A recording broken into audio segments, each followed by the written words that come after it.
रूस और यूक्रेन युद्ध को बीते 2 साल से भी ज्यादा का समय बीत चुका है। फरवरी 2022 को शुरू हुई इस भीषण जंग ने दो बहुत खूबसूरत देश यूक्रेन और रूस को खंडर में तब्दील कर दिया है, जिसके बाद लगातार प्रधानमंत्री नरेंद्र मोदी रूस और यूक्रेन के बीच जारी तनाव के शांतिपूर्ण समाधान की पैरवी करते आ रहे हैं। उन्होंने कई मौकों पर दोहराया है कि भारत इसके लिए जरूरी हर पहल करने को तैयार है। पीएम मोदी ही नहीं, रूस और यूक्रेन भी इस बात को मानते हैं कि भारत इस युद्ध को कूटनीतिक तरीके से समाप्त करवा सकता है। जेलेंस्की ने हाल ही में इसी बात को दोहराया था। पीएम ने दोनों देशों का अलग अलग समय में दौरा किया था। अब खबरें आ रही हैं कि भारत के राष्ट्रीय सुरक्षा सलाहकार अजीत डोभाल रूस युद्ध का शांतिपूर्ण समाधान पर चर्चा के लिए मॉस्को जाएंगे। इसी के साथ अब आपको बता दें कि रूसी राष्ट्रपति व्लादिमीर पुतिन के बाद अब इटली की प्रधानमंत्री जॉर्जिया मेलोनी ने भी कहा कि भारत यूक्रेन युद्ध को खत्म कराने में महत्वपूर्ण भूमिका निभा सकता है। रूस और यूक्रेन फरवरी 2022 से ही युद्ध में उलझे हुए हैं। मेलोनी की ये टिप्पणी शनिवार को सेर्नोबियो में फोरम में एक संबोधन के दौरान आई। उन्होंने इसके कुछ देर पहले ही यूक्रेनी राष्ट्रपति व्लादिमीर जेलेंस्की से मुलाकात की।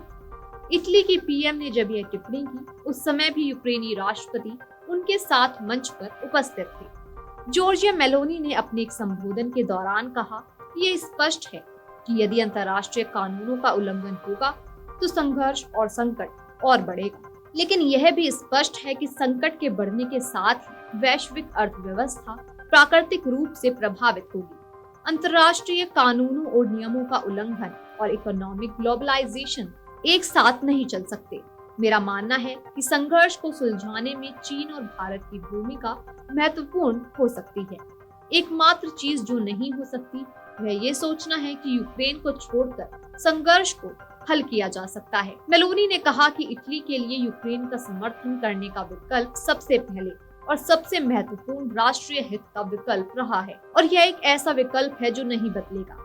प्रधानमंत्री नरेंद्र मोदी ने गत 23 अगस्त को यूक्रेन की अपनी यात्रा के दौरान व्लादिमीर जेलेंस्की से रूस के साथ सीधी बातचीत में शामिल होने का आग्रह किया था और इस बात पर जोर दिया कि दोनों देशों को युद्ध को समाप्त करने में देरी नहीं करनी चाहिए।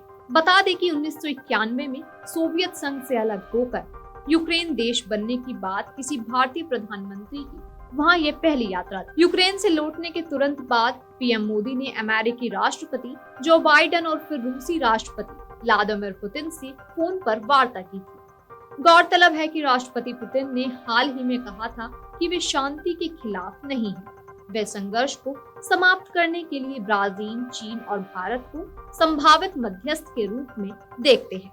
इटली की प्रधानमंत्री जॉर्जिया मेलोनी ने भी यही बात कही।